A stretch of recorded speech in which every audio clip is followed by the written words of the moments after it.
तो अच्छा है, मैं कुछ नहीं हूँ, मैं कुछ नहीं हूँ, तुम सब कुछ है। सबको बोलो तुम ही सब कुछ है, तुम ही भगवान है, मैं कुछ नहीं हूँ।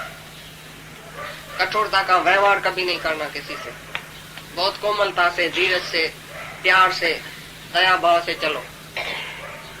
कख को भी निंदा नहीं करो, कखों को भी सताओ नहीं, इतना कोमल स्वभाव होना चाहिए।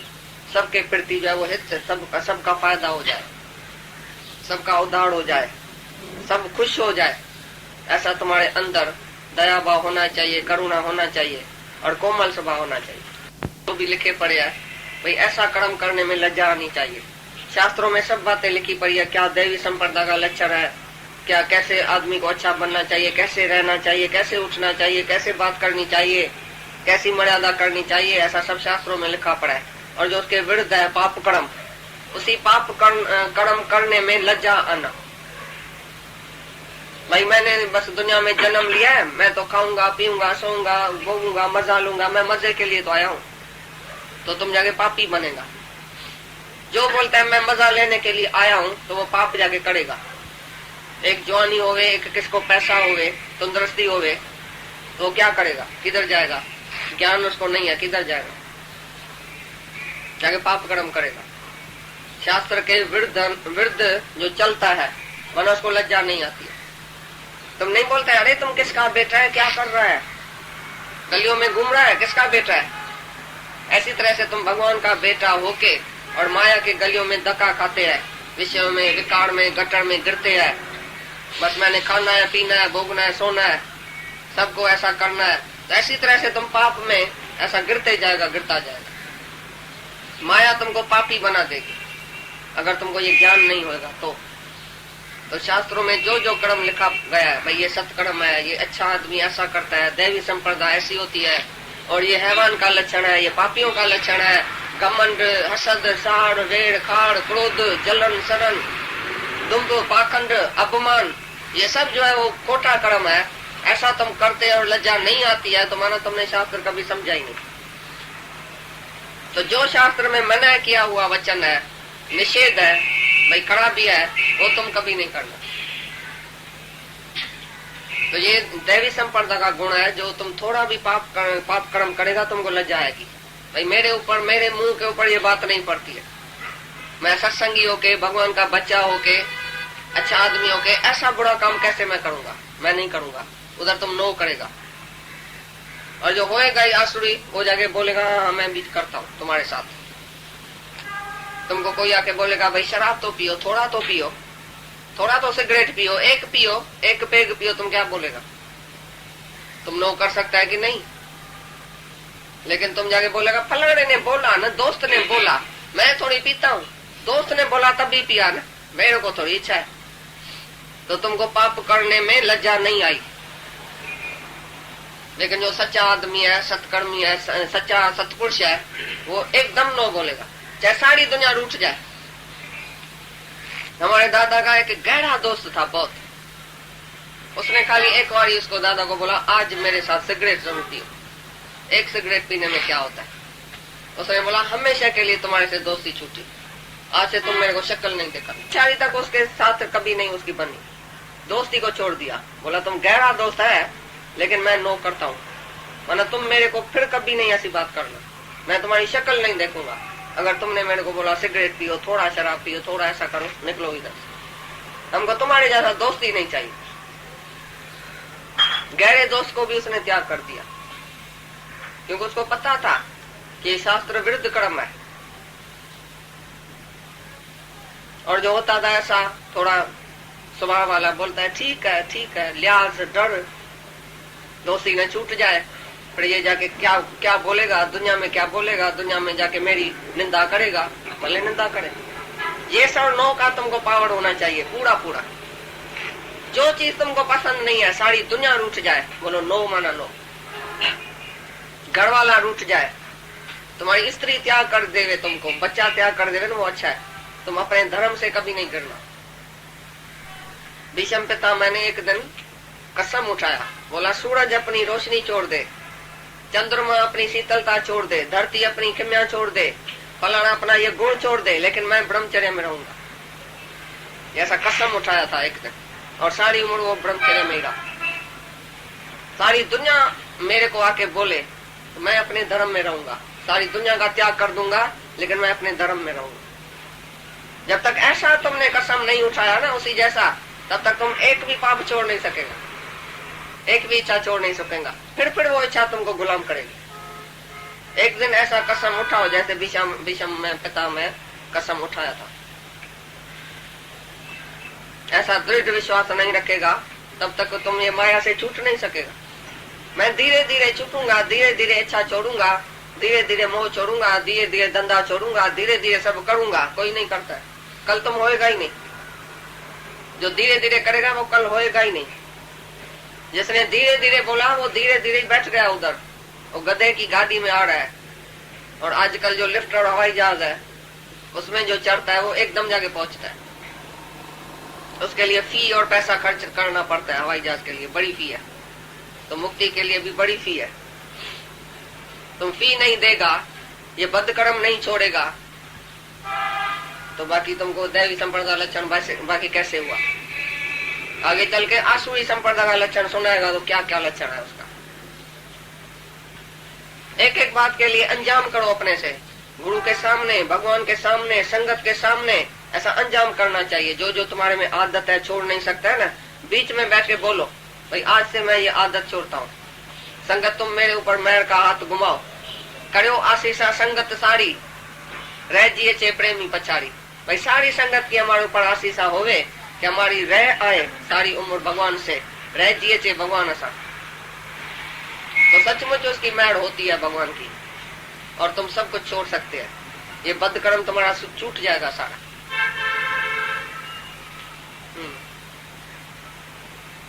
और व्यर्थ चेष्टाओं का अभाव जो इसके क्या है? और तुम्हारे संग में निंदक क्यों नहीं तरता है बताओ? तुम जो सारी दुनिया को लेक्चर भी करता है, समझाता भी है, तो निंदक तरता है तुम्हारे संग में क्यों? और संत के संग में क्यों तर जाता है? उसमें और तुम्हारे में फर्क क्या है? तुम भी समझाता है सारी दुनिया को, और संत के आगे भी कोई आके बैठता है। विषय आसक्त होवे, शराबी होवे, कबाबी होवे, वैश्या होवे, पत्थर जैसा पत्थर भी तर सकता है, वैसा भी तर सकती है। क्यों? क्या बात है संत में? कौन सा तेज है, कौन सा आकर्षण है? क्योंकि संत के अंदर सफाई है। वो कभी भी पापी को पापी करके नहीं देखता, कभी भी अज्ञानी को अज्ञानी करके नहीं, मूर्ख को मूर्ख करके नहीं देखता है। उसके संग में जो बैठता है वो अपना आप करके देखता है, आत्मा करके देखता है, तो सचमुच वो पाप छोड़ के बैठ जाता है। आत्मक प्रेम सबसे है तो सब जो है वो अपना पाप छोड़ के बैठ जाता है।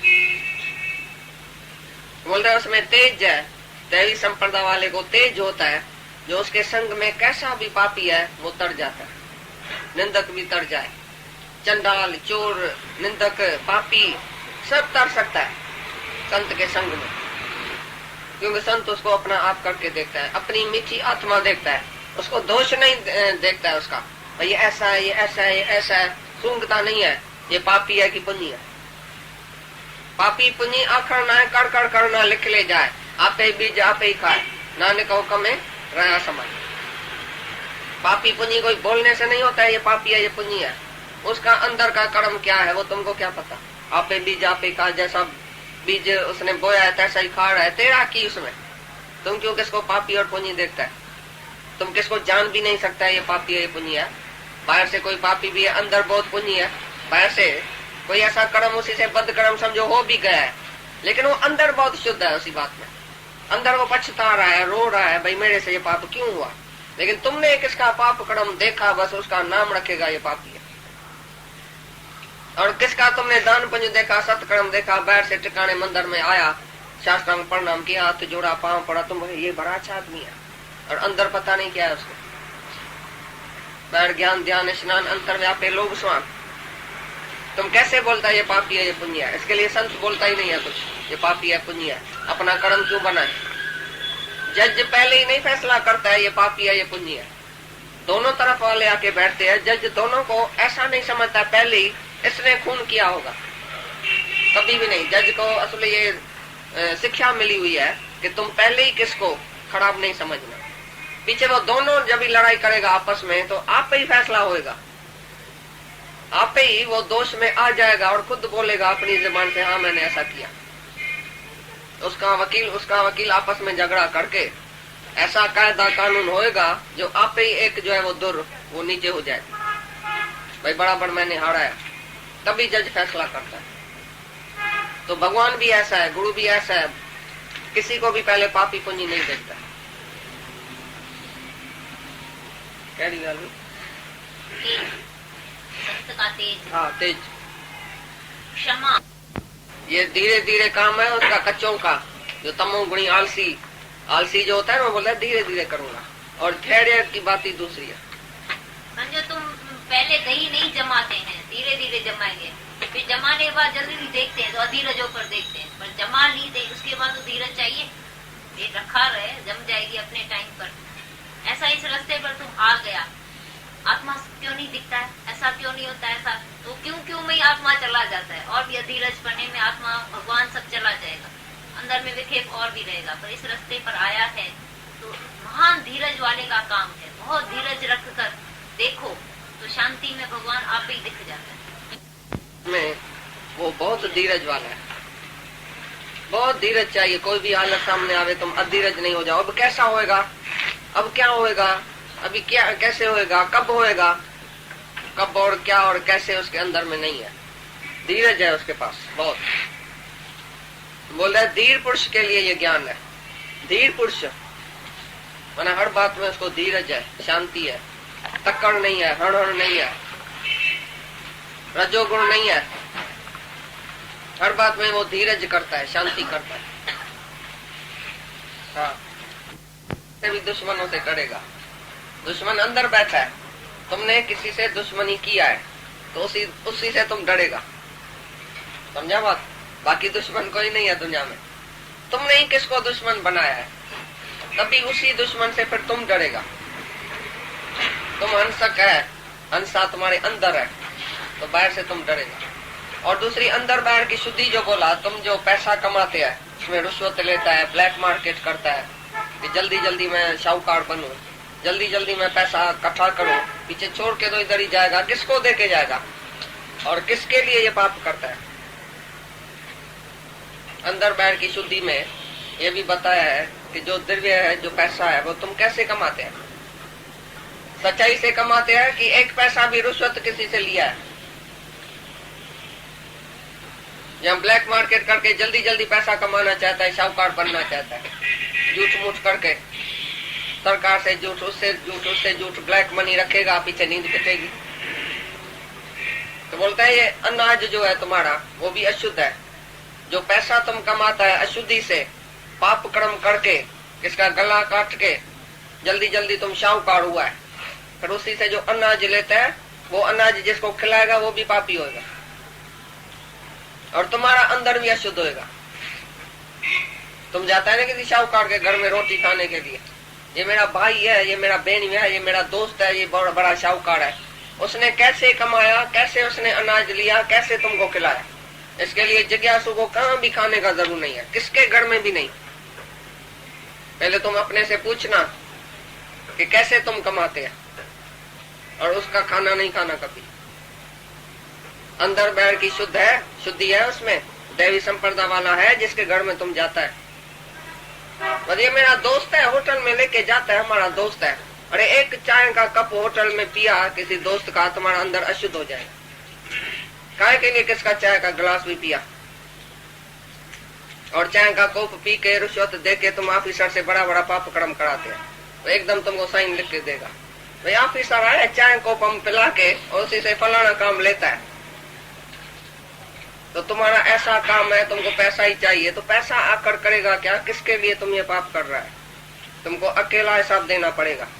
अगर एक पैसा भी रुश्वत लिया है, इसी से तुम दाल रोटी खाओ, मूंग खाओ, पापड़ मानी खाओ तो अच्छा है।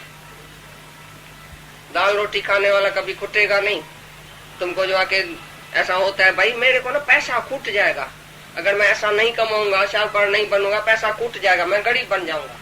गरीब बनो, झूपड़ी में रहो, दाल फुल्का खाओ, तुम्हारा बेटा जाके पिन्ने रास्ते में, लेकिन तुम उसके लिए पाप नहीं करना। ये अंदर बाहर की शुद्धि बताया है। बाहर की शुद्धि में ये अनाज, सच की कमाई, सच का अनाज, सच का खाना, सच्चे आदमी का खाना। गुरु नानक एक वादे के पास जाता था बड़ाई, जो खाली दूध और लस्सी उसको देता था बस सारे दिन में। और ये अमीर को, जब भी एक अमीर था उधर, उसने भी एक दिन यज्ञ